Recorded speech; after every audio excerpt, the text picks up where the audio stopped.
မက်သရူဘိုဂရီမက်သရူဟာတက်16နှစ်ရွယ်လီဗလိုဂီရာကိုတက်မှုနဲ့ထောင်နဲ့တသက်တကြုံကြခဲ့သူပါနိုဝင်ဘာလ2016မှာသူတို့နှစ်ဦးဟာစေးကြောက်တူတူတောက်သုံးခဲ့ကြပါတယ်ဒါဟာလီဗလိုရီယာကိုအသက်ရှင်ရဲ့နောက်ဆုံးတွင်းလိုက်ရတဲ့နေ့ပေါ့သူပျောက်ဆုံးပြီးနှစ်ပတ်ကြာမှာမယ်ရီမက်မျက်နှာမှာခွေးကြောင်ထွက်တဲ့ခွေးပိုင်ရှင်ဟာသူခွေးရမှုမမှန်ပဲအဲ့ဒီအေရီယာကိုခဏခဏနမ်းရှုပ်ချေပြုတ်လို့တဲ့အခါသူဟာပါလဲဆိုတာကိုစစ်ကြည့်ခဲ့ပါတယ်သူတွဲလိုက်ရတာကလောင်းဟုတ်မဟုတ်တော့သူ့ကိုယ်သူမသေးကြပါဘူးဘာလို့လဲဆိုတော့လက်တွေခြေထောက်တွေရောပျောက်ဆုံးနေလို့ပါမက်သရူကိုအစပိုင်းတော့ဘသူမှတန်တရားမဝင်ခဲ့ပါဘူးသူတို့နဲ့ဦးလော်ရန်အထက်တန်းကျောင်းမာတွေကတငယ်ချင်းတွေဖြစ်ခဲ့ကြလို့ပါဒါပေမဲ့တက်သေးတဲ့အကောင်မက်သရူကိုညှို့ပြနေပြီးတော့မက်သရူကလည်းဝန်ခံခဲ့ပါတယ်ဒါမဲ့တရားရုံးမှာမက်သရူရဲ့စိတ်တဆဆန်ပြီးတော့ခန်းစားချက်မရှိရဲ့မျက်နှာကိုတွေ့ရမှာပါဒန်လက်ဒရူမာဟာ23လအရွယ်ကလေးကိုကဲမှုနဲ့တရားခွင်နဲ့ရောက်ရှိခဲ့သူပါ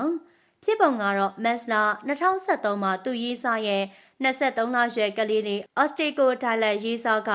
ဒိုင်လန်နဲ့တူတူစိတ်ချစွာထားပြီးတော့အလုပ်ကိုသွားခဲ့ပါတယ်ဒိုင်လန်ဟာကလေးကိုတီထိုးနဲ့ရိုက်ခဲ့ခြင်းကြောင့်သွေးထွက်လွန်ပြီးတော့အော်စတင်လေးဆုံးခဲ့တာပါ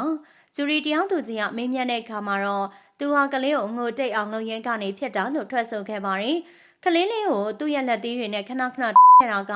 ကလေးဟာပထမသက်ရှူရန်ခက်ခဲ့ပြီးအလွန်နာချိန်ကအုံနောက်သွေးယူစိတ်မျိုးသုံးခဲ့တာပါဒိုင်လန်ကငိုယိုပြီးတော့ဒရမာရီခင်းပြခဲ့ပေမဲ့တရားသူကြီးကအယူမဟုတ်ပါဘူးဒိုင်လန်သူ့မိနဲ့ဖုန်းပြောခဲ့တဲ့မှတ်တမ်းမှာကျွန်တော်26နှစ်ရွယ်ကောင်းလေးပါသူတို့ကျွန်တော်ကိုဘာလုပ်နိုင်မှာလဲငိုပြလိုက်ရုံပဲလို့ပြောထားတာကိုတရားသူကြီးကတက်သေးဖြစ်ဖက်ပြရဲ့ဒိုင်လန်ကို25နှစ်ထောင်နဲ့ချမှတ်ခဲ့ပါတယ်စီရမ်ဂျက်ဆန်နဲ့သူ့တငယ်ချင်းကတော့22နှစ်အရွယ်နေတန်ပေါ်တာကိုဓမြတိုက်ဖို့သူ့တက်ခန်းကိုတွားခဲ့တာပါနေတန်ကတက္ကသိုလ်ကျောင်းသားတဦးဖြစ်ပြီးတော့သူ့မှာငွေများများမရှိပါဘူးဂျက်ဆန်ကနေတန်မှာငွေမရှိတောင်သိပြီးတဲ့နောက်ဒီတိုင်းမထားခဲ့ဘူးခဲ့တာပါမစ္စစ်ပီမာရှိတဲ့သူ့ရဲ့ဦးလေးစီတင်းဆောင်နေခဲ့တာပါသူ့ဦးလေးကိုယ်တိုင်ကရဲရီကိုအကြောင်းကြားလိုက်တဲ့အခါမှာတော့ဂျက်ဆန်တယောက်ခွင်ကိုရောက်ရှိခဲ့ပါတယ်ဂျက်ဆန်ဟာစိတ်တဆဆက်ဆန်နေတန်ရဲ့မိသားစုဝင်တွေကိုပုံစံမျိုးစုံလုံးပြပြီးတော့ကြောက်စရာကောင်းအောင်တောင်ပြုံးပြခဲ့သေးရပါဒါမဲ့သူ့ကိုပြစ်တဲ့ချမှတ်တဲ့နေ့မှာဂျက်ဆန်မိကကျမတော်ကမကောင်းဆိုးဝါးမဟုတ်ပါဘူးရှင်ကျမဒီသတင်းကိုမြင်တော့ဖျောင်းရေဘာတွေဖြစ်ကုန်တာလဲလို့တောင်ဖြစ်မိပါတယ်ဂျက်ဆန်ကိုတော့တရားသူကြီးဟာထောင်နဲ့တက်တက်တကြွချခဲ့ပြီးတော့သူ့ဘဝတစ်လျှောက်လုံးတန်တန်နေနောက်မှာကုံဆုံးရမယ်ဆိုတာသိတော့ဂျက်ဆန်ဟာတက်ကုံငိုယူပြီးတော့တရားခွင်တွင်ရုံးရမှုကိုဖြစ်စေခဲ့သူပါဂျက်ဆန်ရဲ့တခြားတငယ်ချင်းကတော့ထောင်နဲ့12နှစ်ကြာခဲ့ပါတယ်နေတမိသားစုကတော့ကျမသားလေးအခံရတော့ကဘလောက်တောင်ကြောက်နေရှာမလဲသူတပွားလုံးဒီလိုအပြစ်ဒဏ်ခံတဲ့နေ16နှစ်ရဲ့ဆီရီယာနဲ့အေရွန်ဆယ်ကျော်သက်ရဲ့အတွဲဟာဆီရီယာရဲ့ဖေကိုပြစ်ခဲ့တာပါသူမရဲ့ဖွားကတော့ဘလူနဲ့ဆိုးကကုတ်ဖေကိုပြန်တက်ဝဲတာလေလို့ရင်ကွယ်မတက်ပြောကြားခဲ့တာပါဆီရီယာနဲ့အေရွန်ဟာ45နှစ်ရွယ်ဒန်နီယယ်ကိုဓာတ်နဲ့ချက်ပေါင်း60ကျော်ပြီးတော့ခန္ဓာကိုယ်မိရှို့ခဲ့ပါတယ်ပြီးတော့ဒန်နီယယ်ရဲ့အကျွေးဝယ်ကက်ကိုယူပြီးဆက်လိမ့်မြို့မှာပျော်ပါက YouTube မှာတောင်ဗီဒီယိုတင်ခဲ့ပါတယ်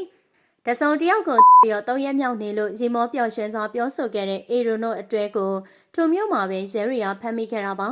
ဒန်နီယယ်ရဲ့အလောင်းကိုတော့သူ့ရဲ့နေအိမ်မှာပဲတွေ့ရှိခဲ့ပြီးတော့ဒန်နီယယ်ဟာဆီရီယာနဲ့အေရိုကိုသဘောမတူပဲပြက်ဆဲခိုင်းနေရကြပြီလို့သိရပါတယ်ဆီရီယာနဲ့အေရိုဟာ2020မှာစတင်တွဲခဲ့ကြပြီးတော့ဆီရီယာရဲ့ပြုတ်မှုကတရားရုံးကိုတောင်စိတ်ဝင်စားပဲပြင်းနေတဲ့အမှုရာကိုပြသခဲ့ပါတယ်အေရိုကတော့တောင်းမဲ့စကားဆိုခဲ့ပြီးတော့ဆီရီယာကတော့သူမဖေဒန်နီယယ်ကသူ့ကိုလိမ်မိုင်းဆိုင်ရာစကားမှုတွေပြင်အပြင်းထန်ရိုက်နှက်မှုတွေပါရှိခဲ့တယ်လို့ဆိုပါတယ်ဘာပဲဖြစ်ဖြစ်တရားသူကြီးတရားချုပ်ကတော့ဒဏ်ကြေးငွေ$9000ပြင်ထောင်နဲ့တသက်တကြုံချမှတ်ခဲ့ပါတယ်